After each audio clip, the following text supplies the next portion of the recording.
Recevoir sur le plateau le colonel Babacar Diouf, colonel de l'armée de l'air à la retraite, chercheur et universitaire. Bonsoir à vous.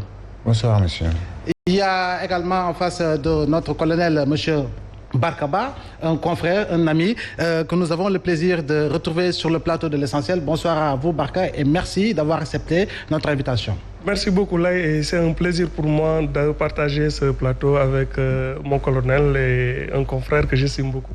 Alors, comme je vous le disais tantôt, situation d'insécurité justement nous pousse à parler justement de ce sujet qui aujourd'hui préoccupe pratiquement l'ensemble des pays justement de la sous-région. Alors, nous commençons par vous, mon colonel. D'emblée, qu'est-ce qui peut véritablement être le prétexte par rapport à ces coups d'État qui semblent en tout cas être récurrents au niveau de l'Afrique de l'Ouest? Merci beaucoup. Je voudrais saluer d'abord vos téléspectatrices et téléspectateurs. Pour dire qu'en fait, à mon avis, pour d'ailleurs éviter tout malentendu, je vais le poser. C'est-à-dire que moi, je raisonne toujours en reprenant les trois images en relation internationale. Le niveau de l'individu, le niveau de l'État et le niveau du système. Ça va prendre un peu de temps, peut-être 2 ou 3 minutes, mais c'est très important de le fixer. Je vous en prie. Quand vous prenez les États, chaque État cherche effectivement à construire une puissance au départ pour se défendre. Mais en même temps, rien n'arrête la puissance, sinon la puissance. Et ce qui se passe, c'est que vous avez cette logique d'expansion qui saisissent les États parce qu'il y a une compétition. On sait tous que la structure, donc le système, c'est lui qui imprime les grandes dynamiques. Maintenant, ça réagit avec les autres niveaux. Et ce système, il a sa structure qui est basée sur la puissance et qui s'accompagne de ce que certains appellent l'écran de symboles.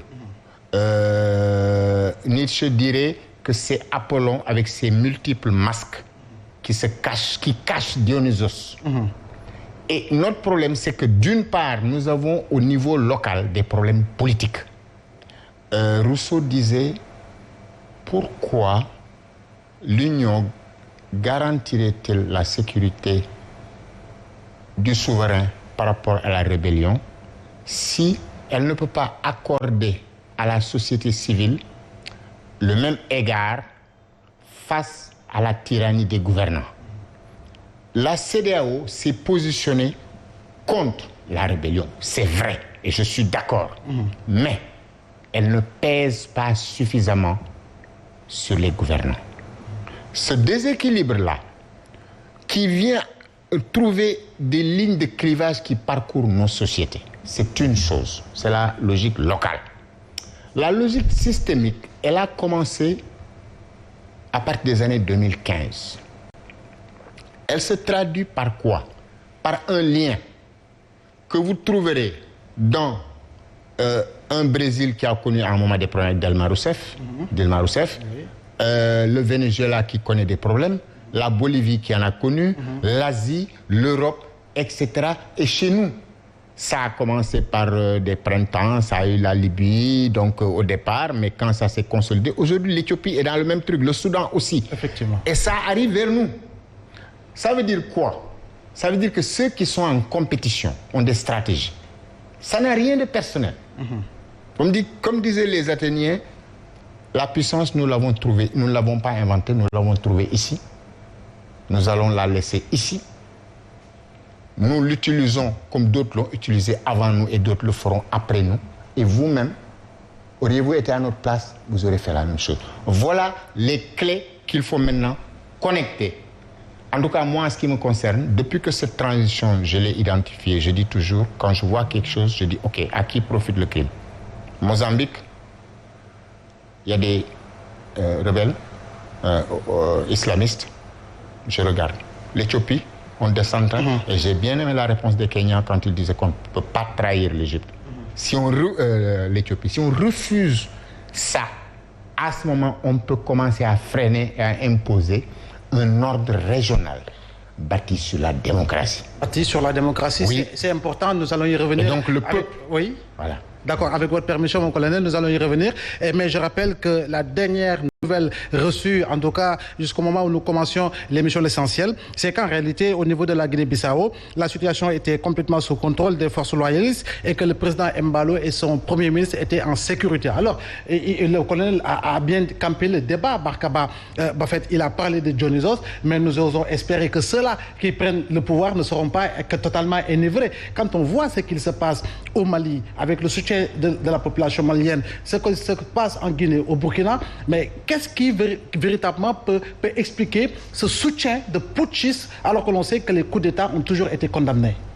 Avant de répondre à cette question, Ablaye, vous me permettrez de rappeler qu'il y a moins de 2 mois, j'avais été interpellé par vos confrères de Seneweb sur la récurrence des coups d'État en Afrique de l'Ouest et sur la situation géopolitique assez problématique. Et je disais qu'il y a un pays qu'il faut surveiller de très près, contre toute attente. Et je disais que c'était la Guinée-Bissau, où tout semblait aller, alors que c'était un calme apparent. J'avais des éléments, beaucoup d'éléments qui me fondaient à penser qu'un coup d'État ou une tentative de coup d'État n'était pas à écarter en Guinée-Bissau. Je le disais, non pas par prescience ou bien simplement parce que j'ai une boule de cristal, mais c'était sur la base d'observation et d'un faisceau d'indices concordants. Le président Omar Sissoko Embalo a été élu il y a à peu près moins de 2 ans.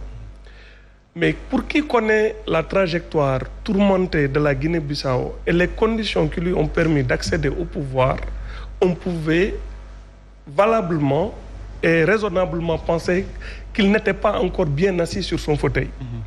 Omar Sissoko Embalo a déjoué les pronostics en boutant hors du pouvoir un parti historique, le PAIGC, parti de Amilcar Cabral, parti qui a libéré la Guinée-Bissau et qui pendant très longtemps a été la principale force politique du pays.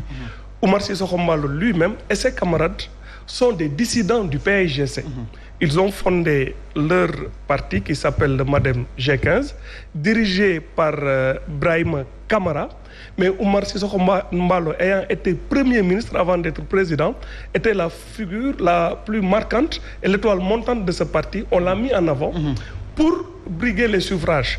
Au premier tour, il s'était qualifié 2e et contre toute attente, il a remporté l'élection présidentielle. Des élections que ses adversaires contestent, mais qui ont été certifiées par la CEDEAO. On peut en penser ce que l'on veut, mais il a été bien élu selon la CEDEAO. Donc voilà un président démocratiquement élu à l'issue d'une élection, avec une transmission pacifique du pouvoir avec son prédécesseur, ce qui est très rare. C'est un pays où la plupart des présidents n'ont jamais fini leur mandat, où la plupart des chefs d'état-major ont été assassinés. C'est un pays qui a une très longue tradition de violence politique. L'ossature de la classe politique étant issue d'une armée de libération, le seul mode de règlement des conflits, généralement, c'est à coup de Kalachnikov, de coup d'État ou bien de mutinerie, comme ce qui s'était passé en 1998 entre le général Ansoumane Mané et le président Nino Vieira. Donc, bref, Sissoko accède au pouvoir dans ces conditions et commence à avoir un conflit ouvert avec Brahima Camara. C'est-à-dire l'homme qui lui a permis de vaincre le PAIGC. Et une partie de ce MADEM, il était en conflit ouvert donc, avec ses camarades.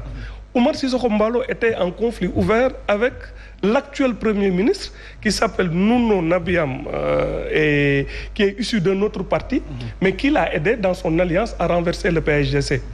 Omar Sissoko Embalo était en conflit avec une partie de la hiérarchie militaire et dernièrement il avait procédé même à des réglages. Et il n'y a pas longtemps, l'actuel chef d'état-major de l'armée bissau-guinéenne avait fait une tournée dans les casernes pour demander aux militaires de se tenir hors du jeu politique, de rester républicains. Il était même monté d'un cran dans la menace en leur disant qu'à Bissau, ils n'ont pas suffisamment de prison. Ce qui veut dire que si quelqu'un tente un coup de force, il risque d'être tué. Pour vous dire à quel point, si vous agrégez tous ces éléments, Si vous agrégez le problème qu'il y a eu récemment au Parlement autour de la répartition des ressources du pétrole entre le Sénégal et la Guinée-Bissau, c'est un pays qui était un cocktail explosif. Sans oublier l'affaire de l'avion qui justement qui a atterri. L'affaire de l'avion qui a été un bras de fer entre le Premier ministre et le président. Pour rappel, cet avion-là, c'est un avion qui a atterri sur le tarmac de l'aéroport de Bissau, dont on ne connaissait pas la provenance. On soupçonnait un trafic d'armes ou soit un trafic de drogue, mais il s'est trouvé qu'il n'en était rien. Il y avait autre chose, mais le Premier ministre avait utilisé l'atterrissage de cet avion pour affaiblir le président. Donc, Sissoko Embaló était un président isolé, affaibli, à tel point que lui-même, ayant compris que sur le plan sécuritaire, il n'était pas en bonne posture, il avait essayé de contourner cette faiblesse sécuritaire-là en entraînant secrètement 200 éléments pris parmi les forces de sécurité pour en faire un embryon de garde présidentielle. Il les a amenés pour les entraîner en Turquie, il les a amenés au Congo, où il est très ami avec le président Denis Sassou Nguesso. Il les a amenés dans un pays que je ne veux pas citer. Mais l'essentiel pour lui, c'était de